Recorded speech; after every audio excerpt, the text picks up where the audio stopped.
Hello and welcome to विधि पाठशाला। Last हमने जो है 2 चैप्टर्स कंप्लीट किए हैं, that is the constitutional development of India and making of the Indian constitution. अब हम पढ़ते हैं इंडियन कॉन्स्टिट्यूशन के सोर्सेज, मतलब हमने कहाँ कहाँ से इंडियन कॉन्स्टिट्यूशन को जो है बोरो किया है या वहाँ से हम इंस्पिरेशन लिए है।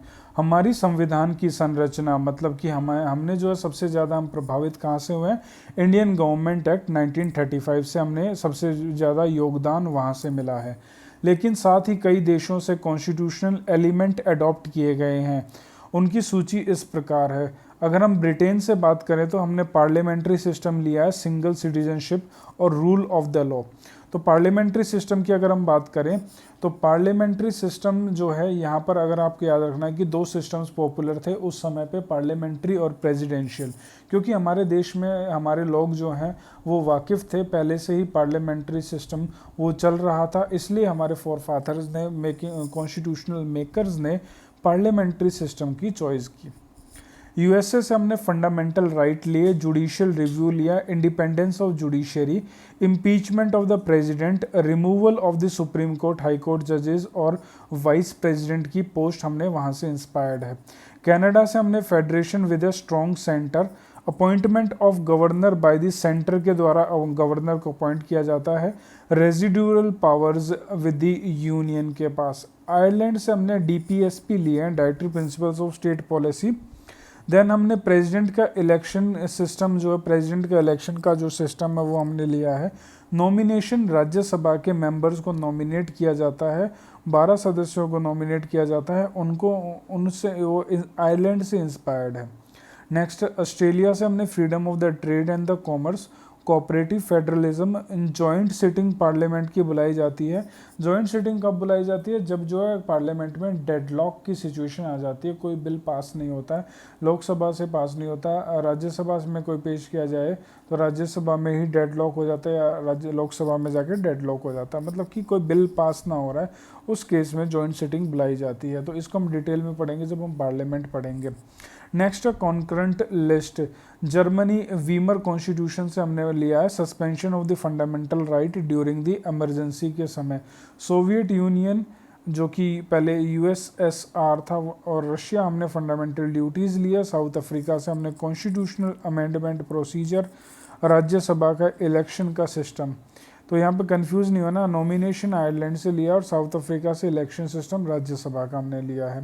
देन जापान से procedure established by law, not due process, याद रखना, ड्यू प्रोसेस नहीं, procedure established by law. 2 concepts होते हैं जिनको हम डिटेल फंडामेंटल राइट्स में पढ़ेंगे। देन फ्रांस से हमने रिपब्लिकन सिस्टम लिया है, liberty, equality, fraternity in the preamble. तीनों चीज़ इंपॉर्टेंट है, लिबर्टी, इक्वलिटी, फ्रेटर्निटी प्रियम्बल में वो हमने फ्रांस से इंस्पायर्ड है।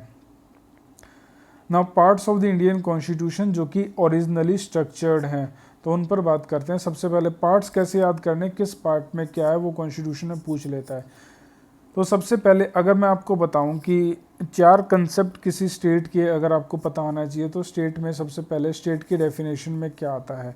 तो स्टेट की डेफिनेशन में सबसे पहले आता है कि लैंड होनी चाहिए, ज़मीन हो। अच्छा, उस ज़मीन पर कुछ लोग रह रहे हों तो उस पर पीपल होने चाहिए। अब जब उस पर लोग रह रहे हों तो जो है वो लोग मिलके क्या बनाएंगे, गवर्नमेंट बनाएंगे। और वो गवर्नमेंट कैसी होगी, वो गवर्नमेंट सॉवरन होगी। तो ये 4 चीज़ें जो है ये डेफिनेशन बताती है स्टेट की। तो इसी सीक्वेंस में हम जो है अब पढ़ेंगे कि कैसे हमारा कॉन्स्टिट्यूशन लिखा गया और कैसे उसके पार्ट्स हैं। सबसे पहले हम लैंड को लिखेंगे, फिर पीपल को लिखेंगे, फिर गवर्नमेंट को लिखेंगे। तो सबसे पहला हमारा पार्ट 1 में हमें लैंड के बारे में पता चलता है, यूनियन एंड इट्स टेरिटरीज। तो स्टेट और उनकी टेरिटरीज, कैसे कोई राज्य बनेगा, ये आर्टिकल 1 से 4 में है, लिखा गया है। देन पार्ट 2 हमारा जो है वो सिटीजनशिप, नागरिकता से, मतलब कि लोगों से संबंधित है, ये लैंड से संबंधित है। 5 से 11 article they are related to the, अच्छा, इंडिविजुअल आर्टिकल को हम लास्ट में पढ़ेंगे, सबसे लास्ट में। तो सिटीजनशिप 5 से 11। पार्ट 3 में फंडामेंटल राइट है, आर्टिकल 12 से लेके 35 तक हमारे फंडामेंटल राइट हैं। Directive principles of the state policy DPSP 36 से 51 आर्टिकल में है। देन पार्ट 4A में, जिसको हमने बाद में ऐड किया गया पार्ट 4A को, फंडामेंटल ड्यूटीज़ हैं और इसका आर्टिकल है 51A। नेक्स्ट हमारा यूनियन गवर्नमेंट पार्ट 5 में, जो हमने अभी ऊपर गवर्नमेंट की बात की थी, यूनियन गवर्नमेंट, स्टेट गवर्नमेंट और पंचायत, म्यूनिसिपैलिटीज़, ये सब जो है गवर्नमेंट का भाग होती हैं। गवर्नमेंट की डेफिनेशन हमें आती हैं, हम गवर्नमेंट की डेफिनेशन बाद में पढ़ेंगे फंडामेंटल राइट जब हम करेंगे। तो union government, state government, union government 52 से 151, तो इसको कैसे याद करना है, 100 आर्टिकल्स हैं इसमें, ठीक है, 52 to 151। नेक्स्ट है state government 152 to 37।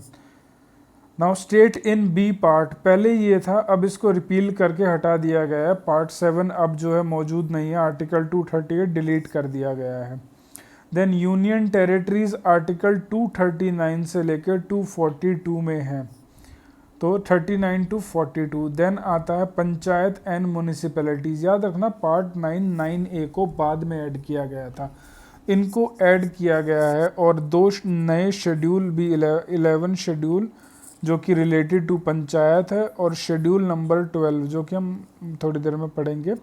11 schedule and 12 schedule को जो है 12th म्यूनिसिपैलिटी से रिलेटेड, 11th पंचायत से रिलेटेड, इनको बाद में ऐड किया गया। Article 243 to 243O, 243P to 243ZZ ये म्यूनिसिपैलिटी से रिलेटेड है। ऐसे ही 90 पार्ट 9B कोऑपरेटिव सोसाइटीज़ को भी बाद में ऐड किया गया, 243ZH, GH और 243ZT। देन पार्ट 9 में हमारे शेड्यूल और ट्राइबल एरियाज आते हैं, जिसके लिए एक आर्टिकल है 244 और से लेकर 244A तक। देन नेक्स्ट सेंटर स्टेट के रिलेशन 245 से 263 हैं। फाइनेंस, प्रॉपर्टी, कॉन्ट्रैक्ट, सूट 264 से 301, ट्रेड एंड कॉमर्स 301 से 307। Then services under union and the state, that is 308 and 323। अब ये कहोगे कि आप ये आर्टिकल कैसे याद होंगे, जो भी इम्पोर्टेंट आर्टिकल्स हैं आगे हम जो है जैसे जैसे हम पूरा हमें कॉन्स्टिट्यूशन इसी सीक्वेंस में पढ़ना है, तो जैसे जैसे हम आगे बढ़ेंगे, जैसे मान लो हम सबसे पहले स्टार्ट करेंगे with the union and territory, तो उसके आर्टिकल्स हम पढ़ेंगे। देन सिटीजनशिप के हम आर्टिकल पढ़ेंगे, फंडामेंटल राइट के हम आर्टिकल पढ़ेंगे। देन DPSP जब हम चैप्टर पढ़ेंगे उसके पढ़ेंगे। देन यूनियन गवर्नमेंट के हम पढ़ेंगे जब वो चैप्टर पढ़ेंगे। ऐसे ही पंचायत जब पढ़ेंगे तो पंचायत के इंपॉर्टेंट आर्टिकल पढ़ेंगे। जैसे जो आप चैप्टर पढ़ोगे इसी सीक्वेंस में हम चैप्टर पढ़ने वाले हैं, तो वो चीज़ें आप उस चैप्टर में वो आर्टिकल रट्टा मारने नहीं बैठना है, याद नहीं रहेंगे, इनको चैप्टर में ही याद करना है। जो इम्पोर्टेंट हैं सारे याद नहीं करने हैं, जो इम्पोर्टेंट है यहाँ पर आप पार्ट याद करें बस। ट्राइब्यूनल का जो 14A आर्टिकल 323A और 323B। नेक्स्ट इलेक्शन से रिलेटेड पार्ट 15 है, 324 से 329 आर्टिकल।